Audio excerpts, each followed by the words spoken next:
स्वाभाविक है, प्रेमानंद जी ने गलत नहीं कहा है।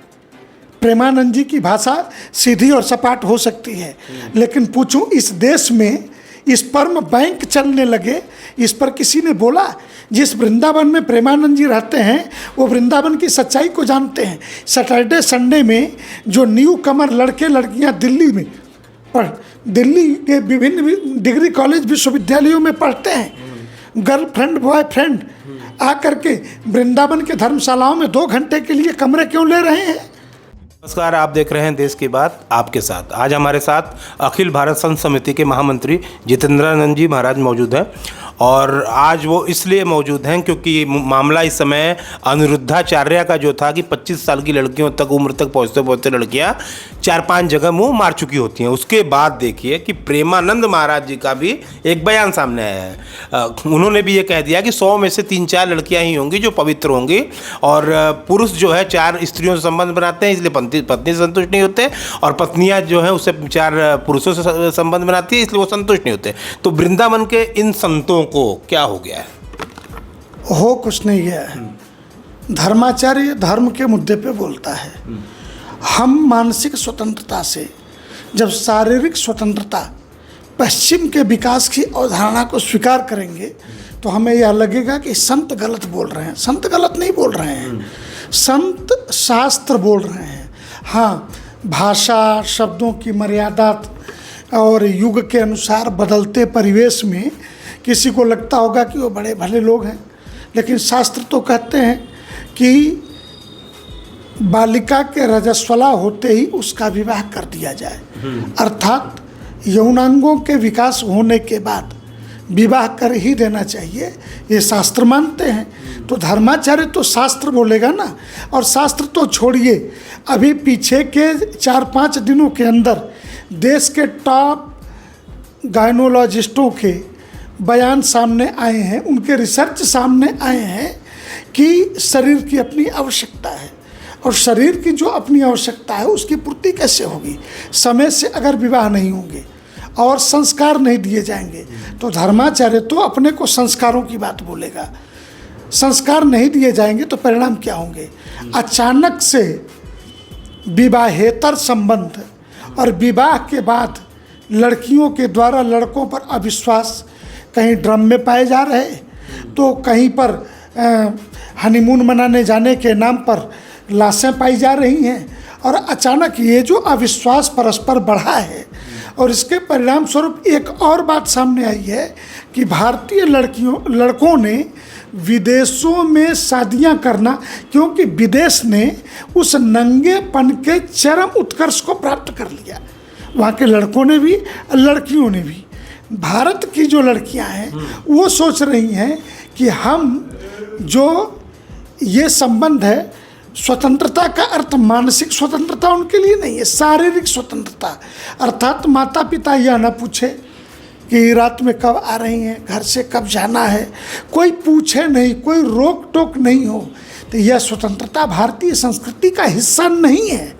और धर्माचार्यों ने, हाँ, उनकी भाषा से सहमत असहमत हुआ जा सकता है, लेकिन जो विचार उन्होंने दिए हैं वो शास्त्र सम्मत हैं। और इस्लाम के अंदर अभी मुंबई के हाई कोर्ट ने जो निर्णय दिया कि लोगों ने कहा कि लड़की नाबालिग थी, उसका ज़बरदस्ती विवाह हुआ, कोर्ट ने इसको मानने से इनकार कर दिया, क्योंकि कुरान की आयतें जब पढ़ करके कोर्ट में सुनाई गई कि नहीं, इस्लाम के अंदर नाबालिग लड़की का भी विवाह हो सकता है, तो फिर 18 वर्ष 21 वर्ष के जो मानक थे सरकारी, वो कहाँ चले गए?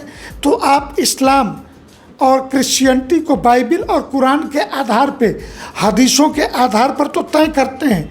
सुप्रीम कोर्ट तक यह पूछता है कि अगर ये 3 तलाक का जब प्रश्न आया तो सुप्रीम कोर्ट में बहस के दौरान पूछा गया कि अगर इनके हदीसों में होगा तो हम इसे स्वीकार करेंगे। तो ये इस्लाम के लिए मान्य है, ईसाइयत के लिए मान्य है, लेकिन भारत के संविधान के 6 मूल अधिकारों में धर्म स्वतंत्रता के अधिकार के अंतर्गत क्या हिंदुओं के शास्त्र मान्य नहीं होंगे? क्या स्वाभाविक तौर से हिंदू शास्त्र मान्य होंगे। इसलिए भाषा से असहमत हुआ जा सकता है।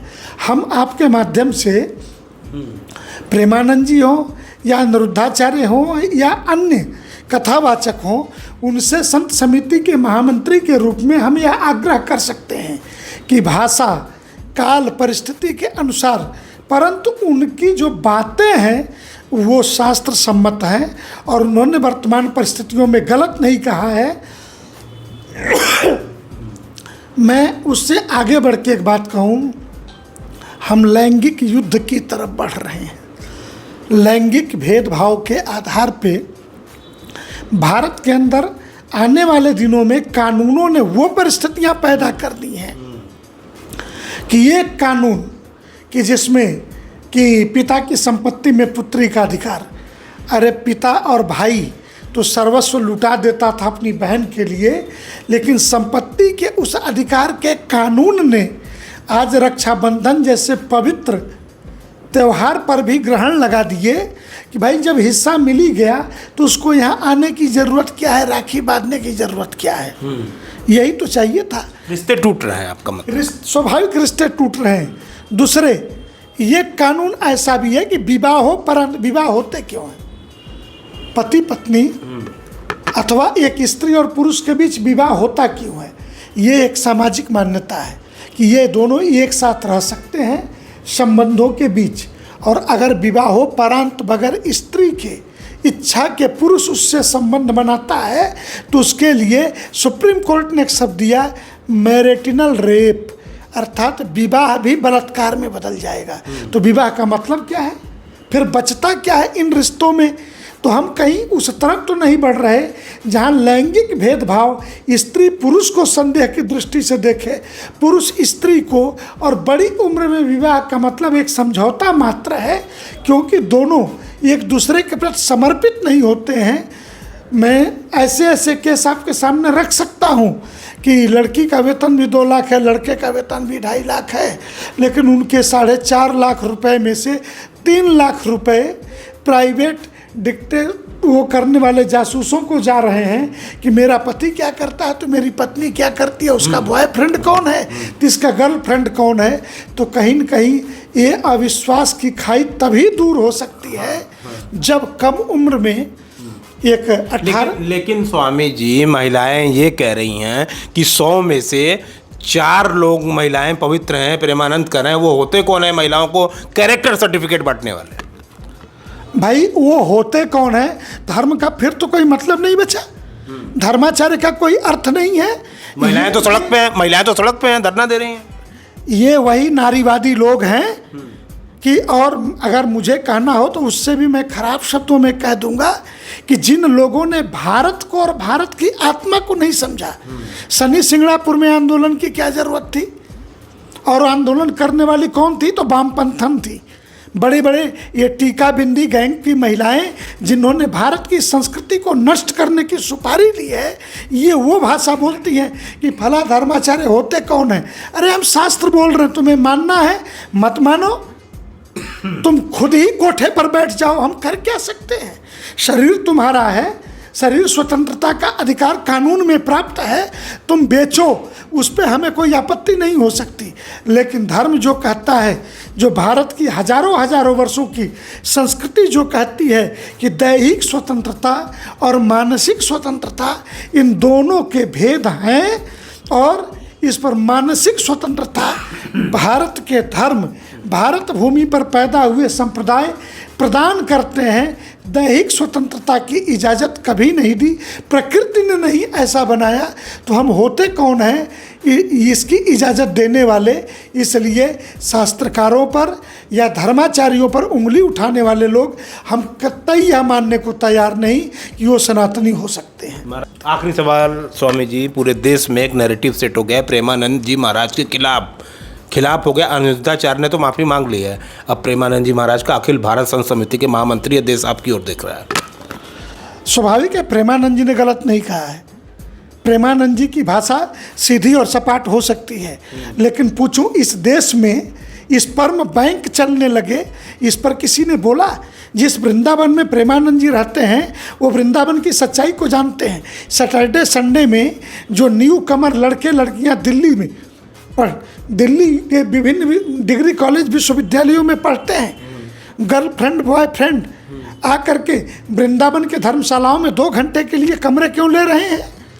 क्या इस पर किसी ने प्रश्न खड़े किए? वो हज़ारों रुपए का भुगतान करके 2 घंटे के कमरे किस बात के लिए बुक हो रहे हैं? तो ये स्वाभाविक है कि संस्कृति को भ्रष्ट करने का प्रयास है, और धर्माचार्य बोल रहा है तो हम धर्माचार्य के साथ खड़े रहेंगे। तो ये थे हमारे साथ स्वामी जितेंद्रानंद सरस्वती महाराज, जिनका ये कहना है कि प्रेमानंद जी महाराज ने कुछ गलत नहीं कहा है और शास्त्र के लिए हिसाब से चलेगा। देश की बात के लिए जितेंद्र यादव, स्वामी जितेंद्रानंद जी के साथ, धन्यवाद।